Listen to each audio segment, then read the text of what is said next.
درخواست کر دی، اللہ کے پیغمبر کو بتا دیا کہ آپ کے صحابی بلال مکہ سے کتنی محبت رکھتے ہیں، کتنا پیار ہے، کس طرح کے اشعار پڑھتے ہیں، تو پیغمبر کائنات علیہ السلام نے رات کی تاریکیوں میں میرے مصطفیٰ نے اپنے نبوت والے ہاتھ اٹھائے اور اللہ سے دعا کر دی، اللہم حبب الینا المدینۃ کحبنا مکہ واشد، اے اللہ جتنی ہمیں مکہ سے محبت ہے، اللہ اس قدر ہمیں مدینہ سے محبت کرنے والا بنا دے، یا مدینہ کی محبت ہمارے دلوں میں اس سے بھی زیادہ پیدا کر دے۔ اور یہ بھی اپنے علاقے اپنے وطن سے محبت کی دلیل ہے۔ کائنات کے محبوب پیغمبر جناب محمد الرسول اللہ صلی اللہ علیہ وسلم آقا احد کے پہاڑ کو دیکھا کرتے تھے، جو مسجد نبوی کے دروازے سے بھی سامنے نظر آتا ہے۔ پیغمبر کائنات علیہ السلام احد کے پہاڑ کو دیکھ کے آپ کہا کرتے تھے، ھذا جبل یحبنا ونحبہ، یہ مدینے کا پہاڑ ہے، یہ جبل احد ہے، احد کا پہاڑ ہے،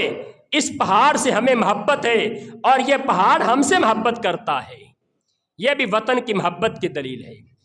اور جناب انس رضی اللہ تعالی عنہ رسول اللہ کے خادم خاص بیان کرتے ہیں، ان النبی صلی اللہ علیہ وسلم کان اذا قدم من سفر فنظر الى جدرات المدینہ اوضع راحلته وان كان على دابہ فحرکها من حبها۔ پیغمبر کائنات علیہ السلام جب آپ مدینہ سے باہر جاتے، جہاد کے سفر میں جاتے، کسی قوم قبیلے سے معاہدہ کرنے کے لیے جاتے، کسی اور مقصد اور غرض سے آپ مدینہ سے باہر کا سفر کرتے، جب آپ واپس آتے تھے تو دور سے جب مدینہ کے برج نظر آتے، دور سے جب مدینہ کی دیواریں نظر آتی، تو پیغمبر کائنات علیہ السلام اپنی سواری کو ایڑ لگا دیا کرتے تھے، اپنی سواری کو تیز دوڑایا کرتے تھے۔ حدیث کے الفاظ ہیں، من حبھا، مدینے کی محبت کی بنیاد پہ اللہ کے رسول اپنی سواری کو تیز کر دیا کرتے تھے۔ وطن کی محبت اللہ تعالی ہر مسلمان کو نصیب فرما دے، اپنے علاقے کی محبت، اور اس محبت کا تقاضا بھی ہے، وہ تقاضے ہمیں پورے کرنے چاہیے۔ ایک روایت بیان کی جاتی ہے، حب الوطن من الایمان، وطن کی محبت ایمان کا حصہ ہے۔ اس روایت کی وضاحت کر دینا چاہتا ہوں، میں نے اپنے خطبے میں اس روایت کو دلیل کے طور پر بیان نہیں کیا، کیوں؟ اس لیے کہ یہ رسول اللہ کا فرمان نہیں ہے، یہ اللہ کے نبی کی حدیث نہیں۔ حب الوطن من الایمان ہمارے عموماً تعلیمی اداروں میں لکھی نظر آتی ہے، کتابوں میں لکھی نظر آتی ہے، لوگوں کی زبانوں پر عام ہے، لیکن یہ پیغمبر کائنات کا فرمان نہیں ہے۔ اور نبی علیہ الصلوۃ والسلام کی حدیث اگر نہ ہو، اس کو حدیث کے طور پہ بیان کرنے والا پیغمبر کائنات نے فرمایا، فَلْيَتَبَوَّأْ مَقْعَدَهُ مِنَ النَّارِ، اس بندے نے اپنا ٹھکانہ جہنم میں بنا لیا ہے۔ اس لیے یہ موضوع ہے، من گھڑت ہے، اللہ کے نبی کے الفاظ نہیں ہیں۔ البتہ یہ ملک پاکستان کائنات کے رب نے ہمیں ایک نعمت کے طور پر عطا کیا ہے، اللہ کا احسان ہے، کائنات کے رب کا فضل ہے، اللہ تعالیٰ کی طرف سے عطا کردہ ہے۔ اس کی حفاظت کرنا، اس کے تقاضوں کو پورا کرنا ہر مسلمان کی ذمہ داری ہے، ہر پاکستانی کی ذمہ داری ہے۔ تو ہماری وطن کے ساتھ محبت کے تقاضوں میں سے سب سے پہلا تقاضا ہے، اس وطن کی آزادی پر ہم وہی طریقہ اختیار کریں جو نبی مکرم علیہ السلام نے اختیار کیا تھا، جو نبی کے صحابہ نے اختیار کیا تھا۔ پیغمبر کائنات نے آزادی پر دو طریقے اللہ کے رسول سے ملتے ہیں۔ ایک طریقہ، نبی رحمت علیہ السلام مکہ کے اندر محرم کا روزہ رکھا کرتے تھے۔ جب آپ مدینہ تشریف لے کے آئے تو نبی مکرم علیہ السلام نے دیکھا کہ مدینہ کے یہودی بھی 10 محرم کا روزہ رکھتے ہیں۔ آپ نے یہودیوں سے سوال کیا، یہودیوں سے پوچھا، تم 10 محرم کا روزہ کیوں رکھتے ہو؟ تو یہودیوں نے کہا تھا، یہ وہ دن ہے جس دن کے اندر کائنات کے رب نے موسیٰ علیہ السلام کو اور ان کی پوری قوم کو ہمارے آباء و اجداد کو فرعون کی غلامی سے نجات عطا کی تھی، اس خوشی میں آزادی ملنے کے معاملے میں ہم روزہ رکھتے ہیں، تو نبی مکرم علیہ السلام نے فرمایا کہ میں بھی اسی خوشی میں روزہ رکھا کروں گا، کیونکہ موسیٰ میرا بھائی تھا اور میرے بھائی کی آزادی، اس کی قوم کی آزادی جس طرح انہیں خوشی ہے مجھے بھی خوشی ہے، اس خوشی کے آزادی کی خوشی میں بھی روزہ رکھا کروں گا۔ لیکن پھر اللہ کے رسول صلی اللہ علیہ وسلم کو اللہ تعالیٰ کی طرف سے حکم ملا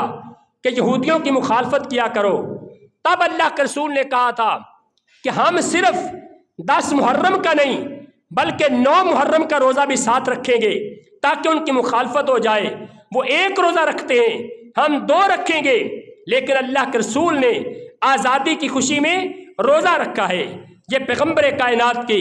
آزادی کا خوشی کا اظہار کرنے کا طریقہ ہے۔ اور دوسرے نمبر پہ جب مکہ فتح ہو گیا، جب مکہ فتح ہوا، توجہ میری طرف رکھیے، مکہ فتح ہوا، سیدہ ام ہانی بیان کرتی ہیں میں پیغمبر کائنات علیہ السلام کے پاس حاضر ہوئی، رب کے محبوب پیغمبر غسل فرما رہے تھے، میں نے جب جا کے السلام علیکم کہا، اللہ کے رسول نے پوچھا کون ہے؟ میں نے کہا میں ام ہانی بنت ابی طالب ہوں، آپ کے چچا ابو طالب کی بیٹی سیدنا علی کی بہن ام ہانی ہوں۔ اللہ کے رسول نے فرمایا ام ہانی تمہارا آنا مبارک ہو۔ پھر پیغمبر کائنات علیہ السلام نے غسل فرمانے کے بعد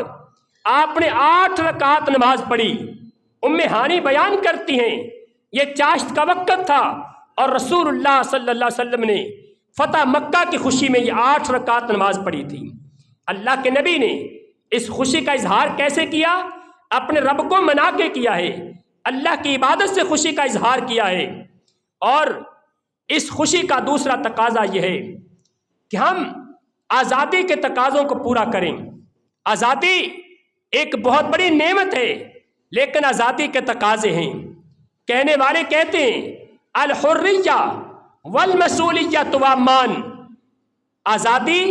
اور ذمہ داری یہ دونوں سگے بھائی ہیں، اگر ان میں سے ایک مر جائے گا دوسرا خود بخود مر جائے گا، یہ دونوں جڑواں ہیں،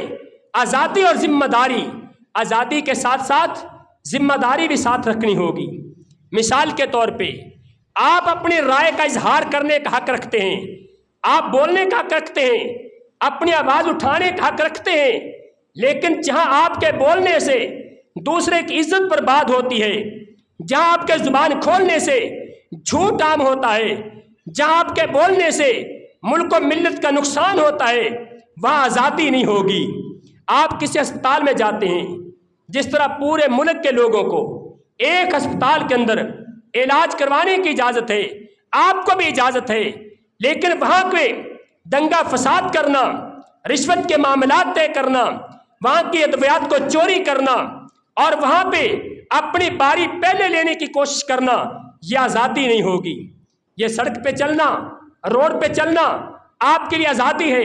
جیسے دوسرے لوگ روڈ کو استعمال کرتے ہیں آپ بھی استعمال کریں، لیکن روڈ کو اپنے ذاتی مفاد کے لیے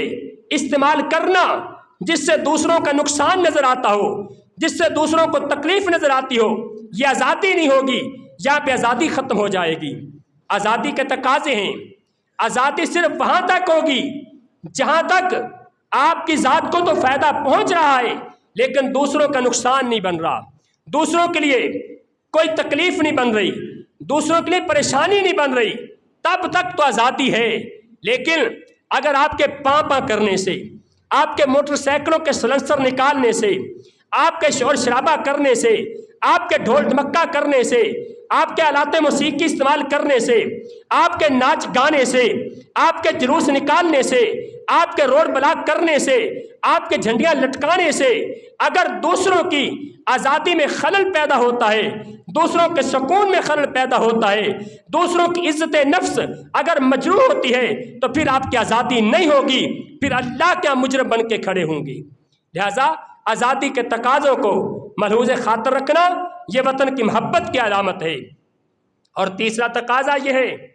اس وطن کے اندر، اس ملک و ملت میں اقامت دین کی کوشش کی جائے، میں بھی اللہ کے دین کو قائم کرنے کی کوشش کروں، آپ بھی دین الہی کو قائم کرنے کی کوشش کریں، کیونکہ قرآن مجید نے اس بات کا اعلان کیا ہے، یا اہل الکتاب لستم علی شیء حتی تقیموا التوراۃ والانجیل وما انزل الیکم من ربکم، اے یہودیو، اے عیسائیو، تمہاری کوئی حیثیت نہیں، تمہارا کوئی مقام نہیں، تمہاری کوئی وقت نہیں، تم بے حیثیت لوگ ہو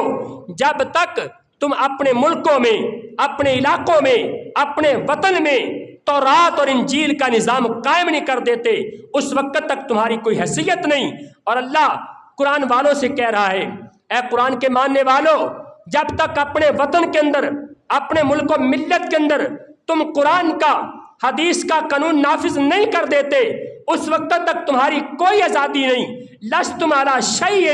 تم کچھ بھی نہیں ہو، تمہاری کوئی حقیقت نہیں ہے، تمہاری کوئی حیثیت نہیں ہے، تمہارا مقام، تمہارا مرتبہ، تمہاری شان و شوکت، تمہاری رفعت و بلندی، تمہارا جاہ و جلال اس بات پہ منحصر ہے، اس بات پہ ڈیپینڈ کرتا ہے کہ تم اللہ کے قرآن کو کتنا نافذ کرتے ہو، تم رسول اللہ کی حدیث کو کتنا نافذ کرتے ہو۔ اس میں اپنا حصہ ڈالیے، اس میں اپنے آپ کو تیار کیجئے کہ آپ نے ملک و ملت کی تقدیر کا وہ فیصلہ کرنا ہے جس سے کتاب و سنت کا نفاذ ہو سکے۔ یہی وطن کی آزادی کا جشن ہے، یہی آزادی کا تقاضا ہے۔ اگر آپ آج اس بات کو بھول جائیں اور یہ دیکھیں کہ میرے کام کتنے ہوتے ہیں، مجھے پروٹوکول کتنا ملتا ہے، میرا تعلق کتنا ہے، میری رشتہ داری کتنی ہے، اس بنیاد پہ اگر حکمرانوں کی اقتدار کے فیصلے کرنے بیٹھ جائیں گے، پھر یقین جانیں یہ وطن سے محبت نہیں، یہ اپنے مفادات سے محبت ہے۔ اور آخری بات، آخری تقاضا کرنا چاہتا ہوں، وطن کی محبت کا آخری تقاضا یہ ہے کہ آپ اس وطن کی ایک ایک چیز سے محبت کریں، وطن کے اداروں سے، وطن کی فوج سے، وطن کی املاک سے، اس ملک و ملت کی چیزوں سے آپ کو محبت ہونی چاہیے، ان کو توڑنے سے، ان کو ضائع کرنے سے بچانا چاہیے۔ اس سڑکوں پہ میرا اور آپ کا خون لگا ہے، ہمارا پیسہ لگا ہے، ان کو ضائع نہ کریں، ہمارے نکاسی کے معاملات ان کو خراب نہ کریں، ہمارے تعلیمی ادارے ان کا تحفظ کریں، ہماری عدالتیں ان کو حفاظت دیں، ہماری ملک کی فوج ان سے محبت کا اظہار کریں، ملک و ملت کے تمام ادارے، ملک و ملت کی تمام چیزیں، ملک و ملت کی ایک ایک چیز کے ساتھ محبت کا یوں اظہار کریں کہ اگر یہ ٹوٹ گئے تو گویا کہ میری زندگی کا تسلسل ٹوٹ جائے گا۔ جب میری اور آپ کی محبت ملک و ملت کی چیزوں سے اس انداز سے ہوگی تو سمجھ لیں ہم نے آزادی کے مفہوم کو سمجھ لیا ہے، ہم نے وطن کی محبت کو سمجھ لیا ہے۔ اگر ایسی بات نہیں تو پھر اپنے مفادات کے بھوکے ہیں، پھر اپنی خواہشات کے پیچھے چلنے والے ہیں۔ اللہ تعالیٰ سے دعا کرتا ہوں اللہ تعالیٰ عمل کی توفیق عطا فرمائے۔ اقول قولی ھذا واستغفر اللہ لی ولکم ولسائر المسلمین۔